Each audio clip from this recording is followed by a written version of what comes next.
السلام علیکم ورحمۃ اللہ وبرکاتہ۔ عزیز طلباء و طالبات، تعلیم و تعلم چینل میں آپ کا استقبال ہے۔ آج انشاءاللہ ہم جماعت ہشتم کی پہلی حمد کی سرگرمیاں حل کریں گے۔ تو آئیے سرگرمیاں حل کرتے ہیں۔ سب سے پہلے جان پہچان کی مدد سے شاعر کے شب کی خاکیں مکمل کیجیے۔ 2 خاکیں دیے ہوئے ہیں شب کی خاکیں، ان کو مکمل کرنا ہے۔ تو پہلا جو خاکہ ہے اس میں 4 چیزیں ہیں: اصل نام، تاریخ پیدائش، مقام پیدائش اور مقام وفات۔ تو ان کا اصل نام ہم یہاں جان پہچان سے اس کو حل کریں گے۔ تو امیر مینائی کا اصل نام امیر احمد تھا، تو پہلے چوکور میں آپ لکھیں گے امیر احمد۔ پھر اس کے بعد تاریخ پیدائش، یعنی ان کی پیدائش کی تاریخ کیا تھی؟ 1828۔ تو دوسرے چوکور میں آپ 1828 لکھیں گے۔ اس کے بعد کہاں پیدا ہوئے تھے؟ مقام پیدائش کیا ہے؟ تو لکھنؤ۔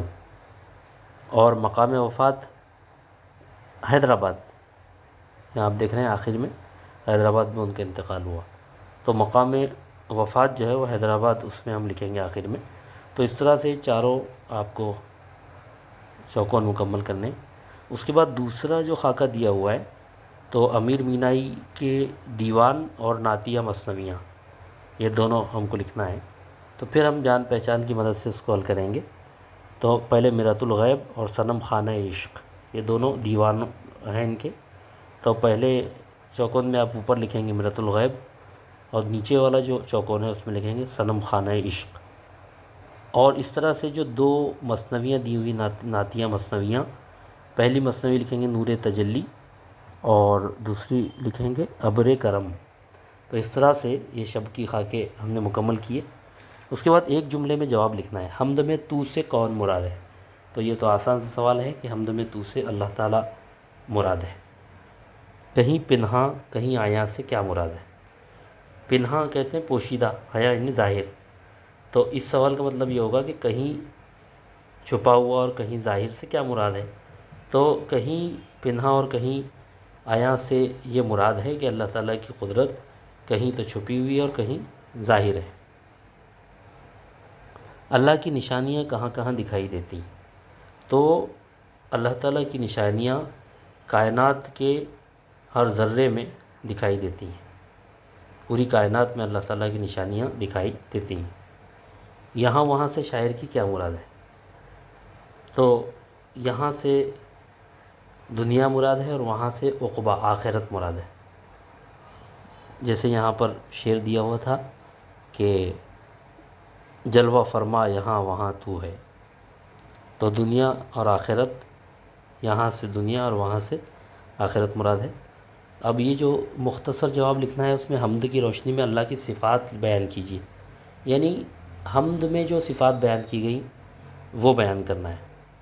تو اس سوال کا جواب ہم اس طرح لکھیں گے کہ اللہ تعالیٰ بزرگ و برتر ہے، اور اللہ تعالیٰ کی عظمت اور بڑائی تک کوئی نہیں پہنچ سکتا۔ وہ لاکھ پردوں میں بھی بے پردہ ہے، اور 100 نشانوں میں بے نشاں ہے۔ خلوت اور جلوت میں بھی اللہ تعالیٰ موجود ہے، اور اس کی قدرت کہیں تو ظاہر ہے اور کہیں پوشیدہ ہے، اور ہر جگہ کائنات میں اللہ ہی کی قدرت دکھائی دیتی، چمن میں، پھولوں میں، اور ہر جگہ اللہ ہی کی قدرت دکھائی دیتی ہے۔ اور اللہ تعالیٰ محرم راز بھی ہے، رازداں بھی ہے، رازوں کو جاننے والا بھی ہے، علیم و خبیر ہے۔ تو اس طرح سے حمد میں اللہ تعالیٰ کی صفات بیان کی گئیں۔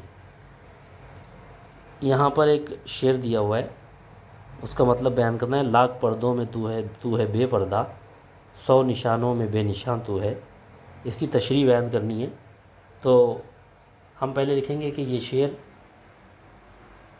درسی کتاب کی حمد سے ماخوذ ہے، جس کے شاعر امیر مینائی ہیں۔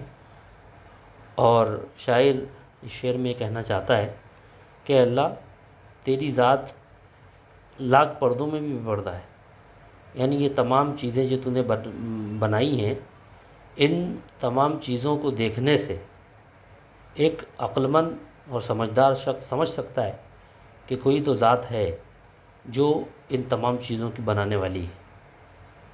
تو یہ جو ظاہری چیزیں نظر آ رہی ہیں، تو جو سمجھدار شخص ہوتا ہے، حقیقت کو پہچاننے والا، وہ پہچان لیتا ہے کہ ان تمام پردوں میں بھی، ان تمام چیزوں میں بھی اللہ تعالیٰ ہی کی قدرت جلوہ گر ہے، اور 100 نشانوں میں بھی نشان تو ہے، اور اتنی ساری اللہ کی نشانیاں ہونے کے باوجود کوئی اللہ کو دیکھ نہیں سکتا، اور اللہ تعالیٰ کی جو صفات ہیں اس کو مکمل طور پر کوئی بیان نہیں کر سکتا۔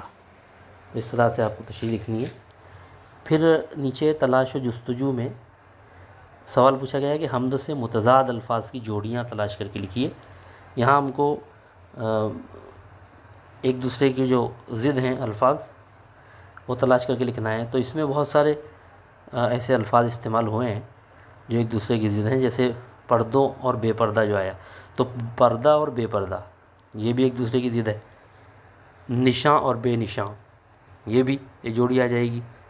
خلوت جلوت، پنہاں آیاں، اسی طرح میزباں مہماں، مکاں لامکاں، یہاں وہاں، یہ سب متضاد الفاظ کی جوڑیاں ہیں۔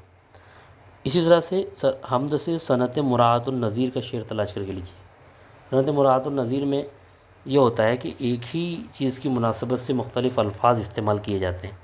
جیسے ہم دیکھ رہے ہیں، رنگ تیرا چمن میں بو تیری، خوب دیکھا تو باغباں تو ہے۔ اس شعر میں چمن کا ذکر کیا گیا، تو چمن کی مناسبت سے رنگ، بو اور باغباں، ان تمام چیزوں کا تذکرہ کیا گیا، اس لیے اس میں صنعت مراعات النظیر کا استعمال ہے۔ اب حمد سے قافیوں کی فہرست تیار کرنا ہے۔ تو قافیہ جو ہوتا ہے یہ ایک ہی وزن کے اور ایک ہی آواز کے الفاظ ہوتے ہیں۔ جیسے ہم یہاں دیکھ رہے ہیں، تو ہے سب کے آخر میں آ رہا ہے، یہ ردیف ہے، اور اس سے پہلے جو ایک ہی وزن کے اور ایک ہی آواز کے جو الفاظ ہیں، جیسے جہاں کہاں، ایک جوڑی ہو گئی، نشاں آیاں، مہماں باغباں، وہاں رازداں، یہ سب قافیے ہیں حمد کے۔ تو یہ قافیوں کی ہم کو فہرست تیار کرنا ہے، اس طرح آپ کو ترتیب سے لکھنا ہے۔ تو آپ لکھیں گے جہاں کہاں، نشاں یا بے نشاں بھی بے نشاں لکھیں، آیاں، مہماں، باغباں، وہاں رازداں، اس طرح سے آپ یہ قافیوں کی فہرست تیار کریں گے۔ آخری سوال ہے، جس کو کہتے ہیں رازداں تو ہے، اس مصرعے کے حوالے سے اللہ تعالیٰ کی جو صفت ظاہر ہو رہی ہے اسے بیان کیجیے۔